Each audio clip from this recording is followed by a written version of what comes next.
Bonjour, on se retrouve aujourd'hui pour une nouvelle vidéo. Il sera question des nouveautés de la version 3 de l'instrument virtuel Pigments qui est développé par Arturia. Je tiens à préciser que je vous présente actuellement une version bêta qui pourra peut-être présenter quelques différences lors de la sortie officielle qui est prévue le 20 avril 2021. Donc si jamais vous n'y connaissez rien à cette extraordinaire synthé virtuelle, je vous invite à consulter mon tuto en haut à droite de cette vidéo où je vous présente tout de A à Z, ainsi qu'un lien également où je vous présente des démonstrations de presets. Je parle pas, je fais juste des tests de son sur Pigment 2 et sur les 150 nouveaux nouveaux presets de la version 3. À partir également, si vous êtes titulaire déjà d'une licence pour Pigments, la migration vers la version 3 est gratuite. De mémoire, je crois que le plugin était prévu au niveau du prix à 199 €, il me semble. En général, quand il y a une mise à jour majeure ou un nouveau produit, Arturia fait toujours un petit geste commercial, donc je suppose que ça sera probablement le cas. En tout cas, je vous mettrai le lien dans la description de la vidéo. Alors, la première chose ici, quand on charge Pigments, si vous souhaitez voir les nouveaux presets, vous allez ici dans Explore, Banque, et vous avez Pigment 3, vous avez tous les nouveaux sons qui ont été créés, notamment avec les nouveaux générateurs de sons, les engines, avec les nouveaux effets, les nouveaux filtres. Je vous laisse aller découvrir ça par vous-même ou en écoutant la vidéo que j'ai pu faire sur les 150 nouveaux presets. Et je pense que je vais faire, c'est prendre un template par défaut, donc initialiser, et je vous propose de créer un petit son avec justement toutes les nouveautés, ce qui permettra de vous rappeler un petit peu comment on utilise Pigment, pour ceux qui ont déjà vu ma précédente vidéo, et de balayer les nouveautés, histoire de voir si c'est intéressant ou pas. Alors, première chose, alors je me mets les petites notes pour pas oublier, on a 64 nouvelles formes d'ondes, notamment sur le moteur. Alors je vais tout désactiver ici, sur le Wavetable. Quand vous cliquez sur Wavetable, vous allez ici et vous avez les nouvelles formes d'ondes, les tables d'ondes plutôt.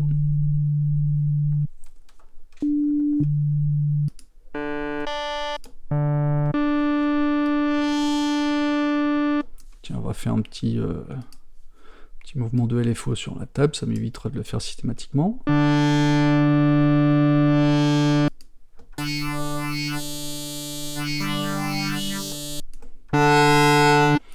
Donc après, vous voyez, il y en a plusieurs, convergence.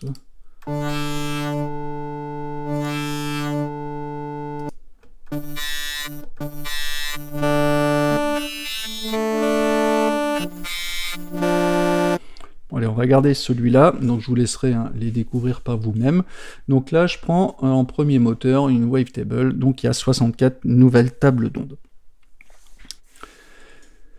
Donc deuxième chose qu'on peut faire, c'est aller l'envoyer donc directement ici avec envoyer vers le filtre 2 ici, ou le filtre 1 à 100% filtre 1. Donc ici, vous voyez que j'envoie ce son-là dans le filtre 1. Et là, on a un nouveau qui s'appelle le Jup 8, qui fait forcément référence au Jupiter 8, une nouvelle modélisation du filtre, qui est une merveille au niveau de la sonorité. Il est très chaud. Petit exemple.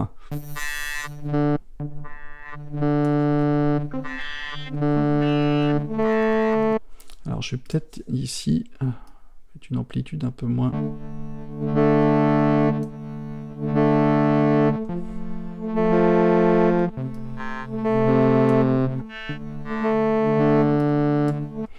Et vous voyez qu'ici,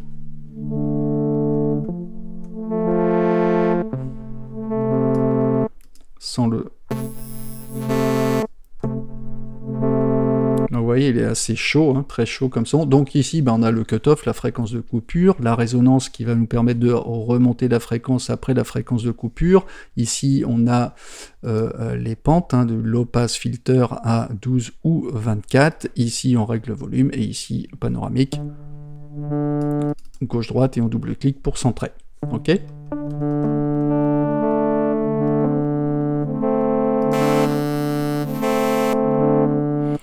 donc très chaud. Je désactive ça pour le moment, ce qui me permet d'enchaîner avec le deuxième engine, et on va aller chercher notre fameux harmonique. Alors, donc, le moteur harmonique, il va nous permettre de faire de la synthèse qu'on appelle la synthèse additive. Vous avez probablement entendu parler de la synthèse sonore soustractive, une forme en fait de synthèse classique qui consiste à filtrer une forme d'onde complexe riche en harmonique. Et bien pour la synthèse additive, c'est le contraire. On va additionner des formes d'ondes sinusoïdales qui seules en fait n'ont pas d'harmonique, mais jusqu'à obtenir un profil d'harmonique souhaité.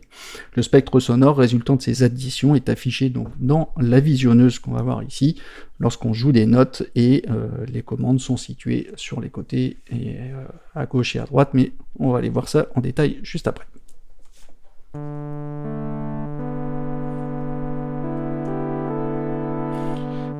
Donc on a la fondamentale avec les harmoniques.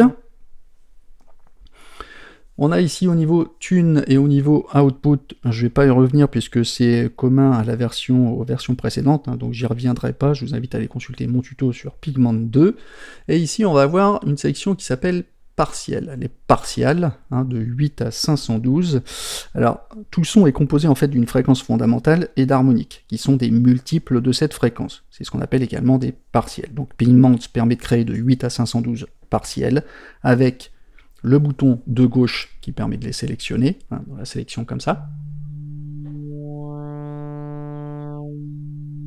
ou on va le sélectionner directement comme ceci.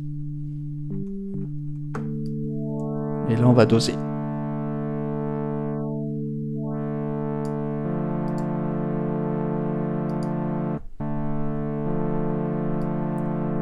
Et là on en retire.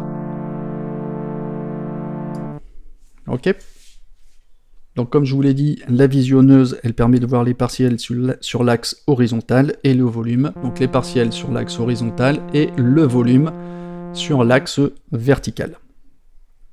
Quand le bouton Smooth ici est actif, ça va permettre de lisser l'amplitude des partiels lorsqu'ils se déplacent en fait dans la modulation.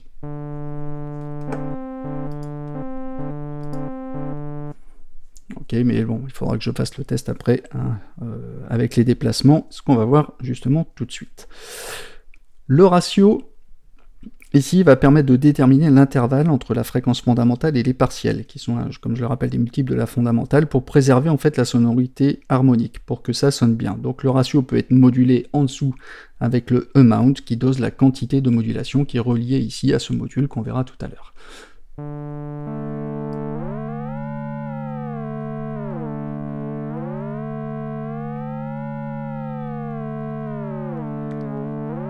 Donc c'est l'intervalle entre les fréquences et ici le dosage.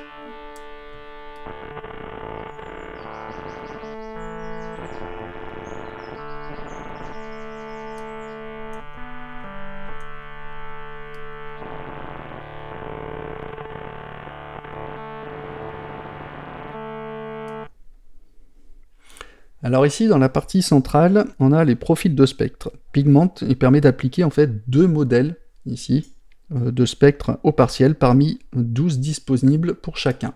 Ici, vous voyez, j'en ai 12, et je peux sélectionner un deuxième, où j'en ai 12 également. Je vais sélectionner par exemple celui-là, et sur le premier, je vais laisser celui-ci. Et en fait, ces modèles correspondent en quelque sorte à des courbes d'EQ qui suppriment des fréquences suivant les formes qui sont sélectionnées, que vous avez ici. Le bouton sélection, lui, va permettre de positionner le spectre, en fait, dans la série. Alors, je vais anticiper un petit peu ici, et remettre ça comme ça. Vous voyez, il va permettre de bouger et de se concentrer, on va dire, sur une sélection du spectre, parmi la série de partiels qui est souhaitée. Le bouton morph, il permet de doser la répartition entre le spectre A et B. Si je suis à fond à gauche, c'est celui-ci. Si je suis à fond à droite, c'est celui-ci. Donc là, je vais faire un mix des deux pour répartir, pour avoir exactement ce que je veux. Le bouton Depth, il va définir à quel point le spectre est affecté par les fréquences. Ici, rien. Et ici, à fond. Ok, je trouve le juste milieu.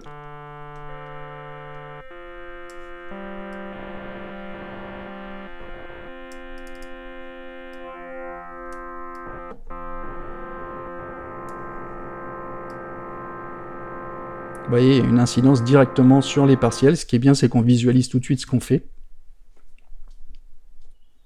Et on a deux courbes, low cut et high cut, pour couper les fréquences à gauche et à droite. On a un bouton tilt et tilt offset. Le tilt, donc c'est ce qu'on assimile à l'inclinaison. Il ajuste la pente de la courbe du partiel et le tilt, l'amplitude. Je vais essayer de retrouver.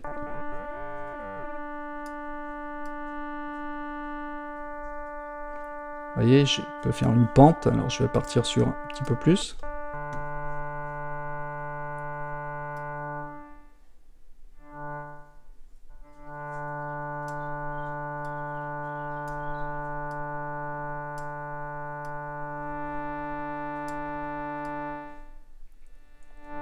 Vous voyez, je vais pouvoir faire une pente.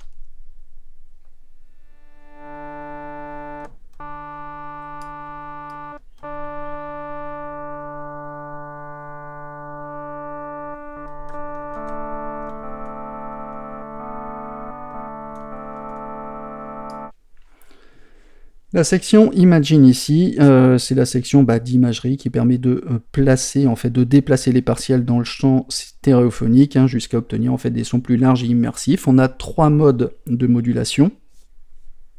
On a le split, donc ici avec le réglage odd des partiels impairs et even avec les partiels pairs, donc sur la gauche et sur la droite. Ici on le fait manuellement.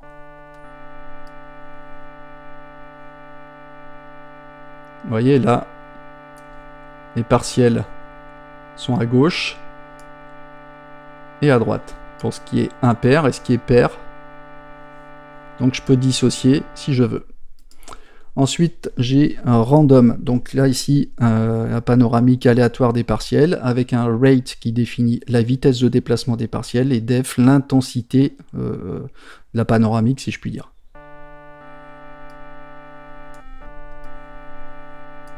Ça donne du mouvement.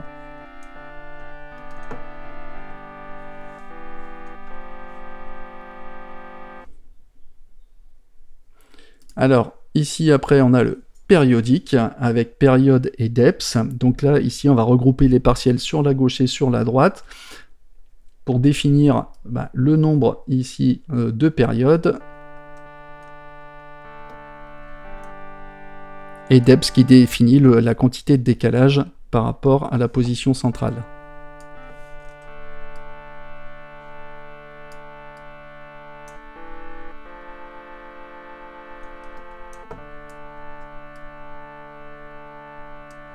Voilà, donc ça bouge, il y a du mouvement. Ensuite, on a trois modes pour moduler, qui permettent de moduler en fait les partiels. On a le mode Windows, Cluster et Shepard. Alors le Windows, ici, va définir, en fait, on va pouvoir définir une fenêtre, une zone, en quelque sorte, de sélection des partiels, sur laquelle on pourra faire des actions. Donc position, ici, définit le point de départ de la fenêtre par rapport au partiel plus bas. Ici, vous voyez que j'ai un petit curseur qui se promène. Le WinSize va définir sur quelle zone je vais travailler.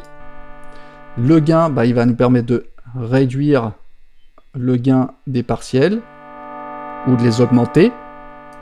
Et ici, on va moduler en fait les partiels avec le modulateur de la FM, en fait, de la modulation de fréquence.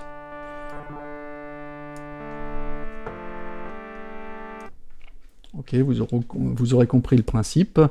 En mode cluster, alors cluster qui veut dire groupe, ici c'est le mode qui ressemble au mode Windows, sauf qu'ici on peut changer la fréquence et les harmoniques subtilement. La position, pareil que tout à l'heure, définit le point de départ du cluster, des groupes.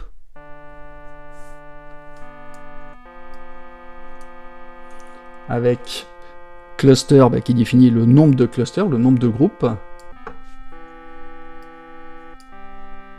Alors, il faut peut-être que...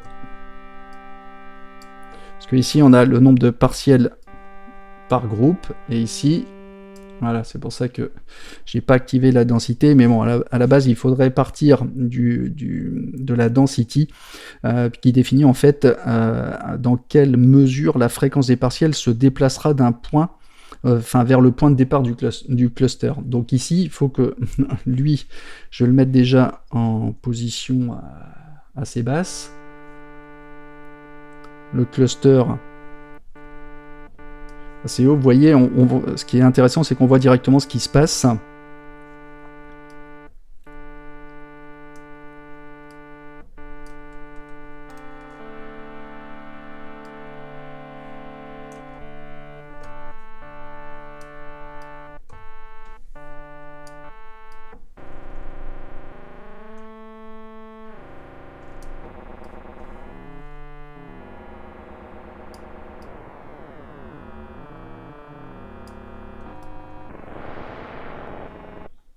Oui, on peut partir dans des délires assez incroyables, hein.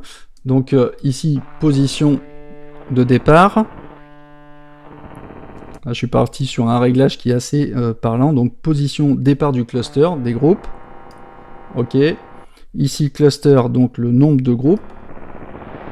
Vous voyez, j'en crée plusieurs. Density, dans quelle mesure la fréquence des partiels va se déplacer vers le point de départ du cluster.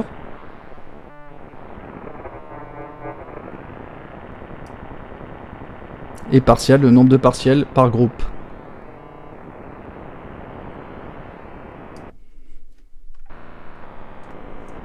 Bon, là, je suis parti dans quelque chose qui est plus très musical, je vous l'accorde.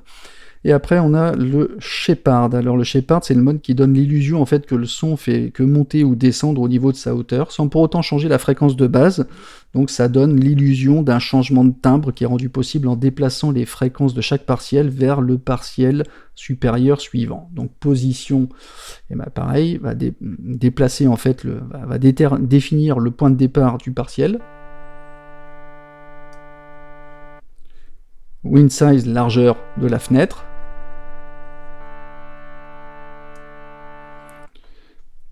Le gain ajuste le volume des partiels dans la sélection. Et phi détermine la quantité de décalage de fréquence vers le prochain partiel plus haut dans la fenêtre.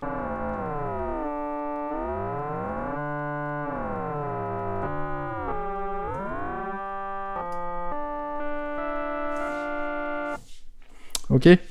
Bon, je m'excuse un peu pour les sonorités. Là, je suis en train de tester en même temps que vous, donc parfois on a des bonnes surprises. Parfois, on a des choses qui sont, alors qui ont le gros avantage de générer, voilà, de la texture, hein. On sent qu'avec avec ce moteur de son, on peut coupler à, par exemple, une wavetable ou à d'autres textures, ou même rien qu'avec une sinusoïdale, on a vraiment des sons qui sont très riches en harmonique. C'est pour ça qu'on appelle ça harmonique aussi, c'est un peu le but du jeu. Donc voilà pour cette section harmonique. Ensuite, je vais le désactiver et on va aller voir le nouveau moteur, le Utility Engine. Alors, où on peut ajouter en fait, comme vous le voyez, deux sections de samples et un oscillateur supplémentaire pour texturer justement le son. Donc pour être activé, il faut le mettre sur on ou sur off. Au niveau des sources de bruit, donc on a plein de choses, on clique ici, on a des sons qui sont plus ou moins atmosphériques.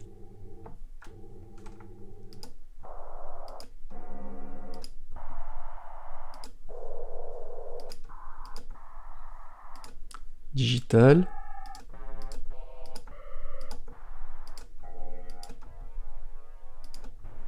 Bruit blanc, hardware. On a de quoi faire du lo-fi là-dedans, hein.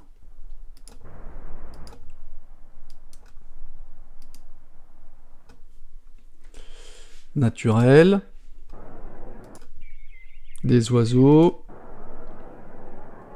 La parlotte.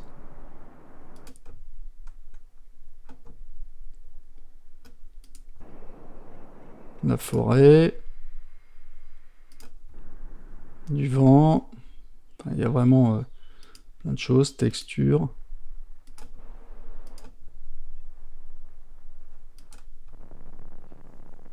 On va revenir sur quelque chose naturel, je vais prendre de l'eau. Voilà, je vais rester sur celui-ci. Donc vous voyez qu'on a l'échantillon qui est chargé. Donc ici, sur la section phase, c'est-à-dire le déclenchement, permet de choisir en fait la position de lecture du sample. Donc ici on a key ou random. Si on est sur key, le sample commence au début, à chaque fois au début, à chaque nouvelle note jouée. Et si on est sur random, bah, il y aura une position aléatoire. Ok. Ensuite, on a l'icône ici du clavier qui permet de, lorsqu'il est activé, le sample en fait est transposé, il est ajusté en fonction de la hauteur des notes jouées sur votre clavier. Lorsqu'il est désactivé, quel que soit le sample, la note que vous jouerez, le sample il sera joué à la même hauteur. Okay. On a ici Tune qui permet de pitcher la hauteur à plus ou moins 36 demi-tons. Ça, éventuellement, ça vous permettra d'ajuster en fait à la tonalité de votre projet pour être en parfaite harmonie. Ici, on a donc un filtre passe-bas à gauche et un filtre passe-haut donc à droite. Et quand on est en position à midi, il n'y a pas de filtrage. Loop, ici, permet de boucler le sample lorsqu'il est activé. Donc quand il est activé, ça boucle, et du coup, on ne peut pas régler le length, tout simplement parce que s'il est désactivé, avec le length, vous pouvez contrôler la durée du sample, puisqu'il est en one shot. Donc au maximum, vous aurez la durée maximale du sample, et qui s'arrêtera après la lecture. Voilà. Et s'il est activé en boucle, eh ben, il va tourner indéfiniment. Section output. Ça c'est comme d'habitude, comme pour les autres générateurs de son, on passe du filtre 1 au filtre 2, et ici on gère le volume en sortie. On a ici en plus, on peut rajouter un autre oscillateur analogique, avec ici donc le Corse qui permet de tuner, c'est le tuner à plus ou moins 36 demi-tons. On double-clique, on revient à moins 12 demi-tons par défaut. Avec le bruit de l'eau, là on est vraiment dans la texture du son. Wave ici permet de sélectionner la forme d'onde avec une nouvelle justement rampe qui est indiquée ici. Une nouvelle forme d'onde qu'on retrouve d'ailleurs dans l'analogue. Ici, si vous l'activez, on le retrouve ici. Ok. Donc là je reviens en arrière pour pas mettre en l'air ce que j'ai fait. Ok, donc avec rampe, on a ici le width qui est désactivé, qui sera actif que si on a la square, puisque permet de faire la largeur d'impulsion, le width. Ok, je reviens donc sur une sinusoïdale. Donc ici, avec le petit clavier, l'icône clavier, il n'affecte que l'oscillateur, car les sources de bruit au-dessus ont leur propre réglage. Ici, on a le Q, donc le mode quantize, activer la quantisation. Ici, on a Fine qui permet d'affiner l'oscillateur en demi-ton. Et ici, on a la section sortie, pareil, filtre 1 ou filtre 2. Et ici, le réglage vers ici le filtre, le bus 1, le bus 2 ou direct out, c'est-à-dire en contournant les filtres. Ce qui me permet justement de voir, puisque maintenant on va pouvoir accéder à ça, c'est tout nouveau. On a, vous voyez ici, on avait avant le filtre ici en série, c'est-à-dire 1 qui va dans 2, ou alors ici, le 1 qui est séparé du filtre 2, qui sont en parallèle. Mais on a un nouveau mode ici, qui est le split, qui permet d'envoyer le filtre 1 vers le bus A, le filtre 2 vers le bus B, ou si on le sélectionne comme ça, le 1 vers le B et le 2 vers le A. Alors justement, ça pourrait être un bon exemple à suivre, si jamais au niveau de mon synthé, donc j'ai celui-ci qui va dans le filtre 1, donc je le laisse sur le filtre 1, et je vais l'envoyer au niveau des effets, donc vers le A. Donc ça sera l'occasion justement d'aller, donc je sélectionne mon A, je désactive ça, et on va aller voir les nouveaux effets, notamment par exemple le nouveau multiband. Ça me fait penser un peu on va dire au multiband l'OTT d'Ableton Live, est foutu plus ou moins de la même façon. Donc le filtre multiband il permet de compresser différentes parties du spectre des fréquences. On peut le faire donc sur 3 bandes, hein, comme vous pouvez le voir ici, en cherchant ici, en activant les fréquences et les niveaux de sortie. Pour régler les seuils, c'est-à-dire le threshold, on le fait avec la souris en glissant vers le haut et vers le bas, hein, comme ceci. On peut aller chercher d'ailleurs aussi des presets si on le veut. Vous voyez, on a par exemple pipi. Alors, je vais juste me concentrer, je vais désactiver celui-ci pour travailler sur celui-ci.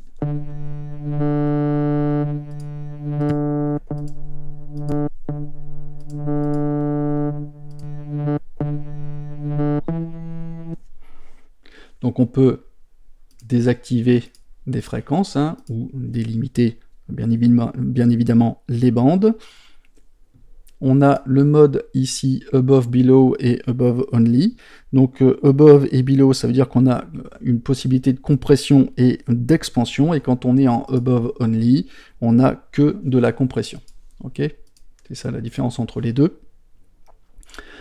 On a un input et output pour régler le gain d'entrée et de sortie, attack et release, c'est-à-dire le temps que la compression va mettre pour arriver à son maximum, et pareil pour le release, le temps qu'il va mettre à revenir à son point initial concernant la compression.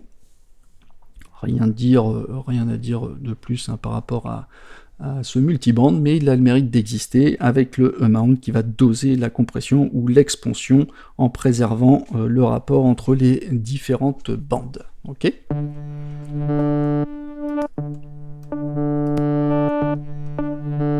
Ça donne un peu de patate. Qui va me permettre d'enchaîner. Je vais chaîner avec un nouvel effet, par exemple le BL20, qui est un flanger des années 70, avec pareil des presets.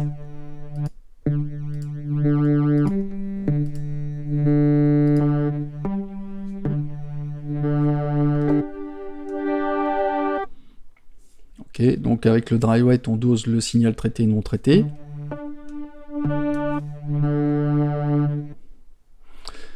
Le rate ici, défini donc en hertz, ou en binaire, ou en triolet, ou à la pointée.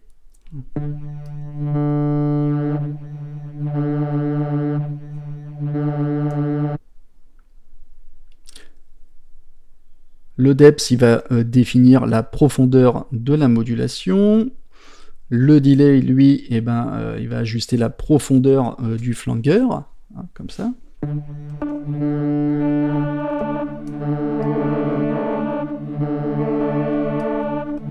Le feedback, c'est le retour de l'effet dans le signal. Et ici, on a wide ou en mono. En mono, signal mono, ou ici, comme ceci, en mono ou avec une largeur stéréo. Ok, donc le BL20 flanger. Donc là, on est bien d'accord. Au niveau du signal, j'ai le moteur 1 qui va dans le filtre 1 et qui va vers le FXA, c'est-à-dire ma wavetable passe par le filtre 1 pour aller dans l'effet A. Ok. Je le mets en mute. Sur le 2, j'ai mon harmonique. Lui, je vais le mettre sur le filtre 2, c'est-à-dire rien, pour l'envoyer directement vers le FXB2. Donc là, ça va être l'occasion d'aller voir. On va aller voir quoi? On va aller voir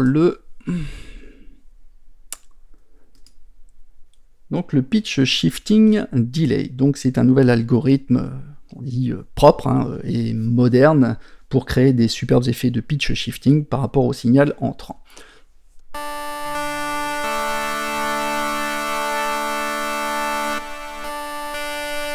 On a des presets.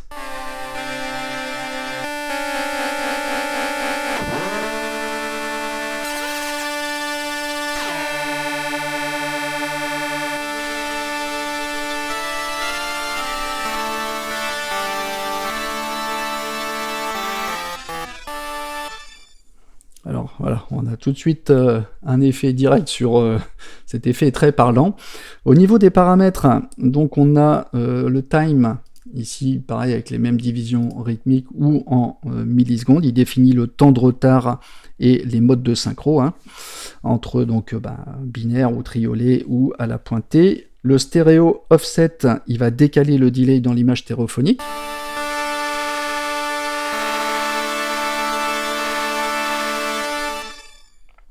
Le feedback dose la quantité de signal qui sera réinjecté dans l'effet. Le stéréo detune, il va désaccorder le signal retardé par rapport au signal entrant.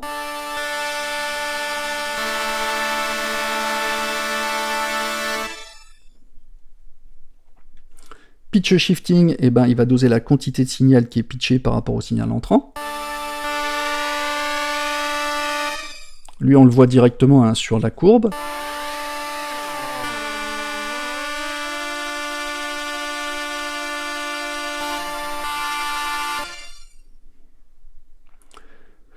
Le spray, il va jouer un peu comme le rôle d'un jitter, c'est-à-dire qu'il va faire bouger le delay.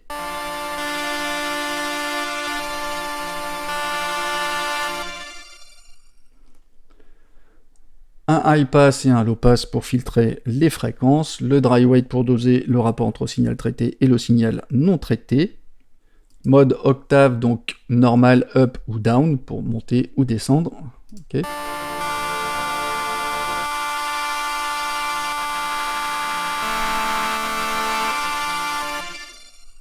Et une petite astuce, c'est ici, quand vous bougez, vous cliquez souris, vous montez et descendez, ça fait bouger, vous voyez le pitch, quand je monte ou je descends avec la souris. Et quand je vais avec la souris à gauche et à droite, ça fera bouger le paramètre time, pour resserrer ou étendre. Hein, je trouve ça plutôt bien foutu. Ce qu'on peut rajouter aussi, c'est le Chorus Juno. Alors là, c'est pour faire du son bien fat, analogique, fidèle au Juno 6, hein, donc avec de la largeur stéréo.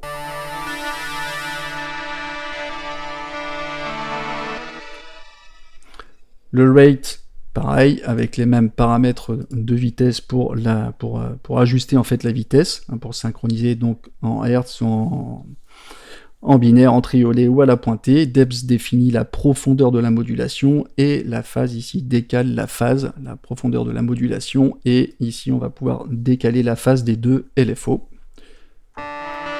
avec des presets.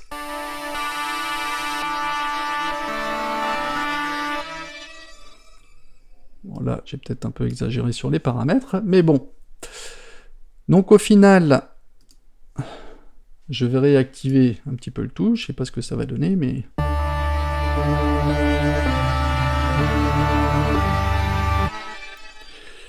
Je pense qu'ici, il va falloir baisser un peu l'harmonique.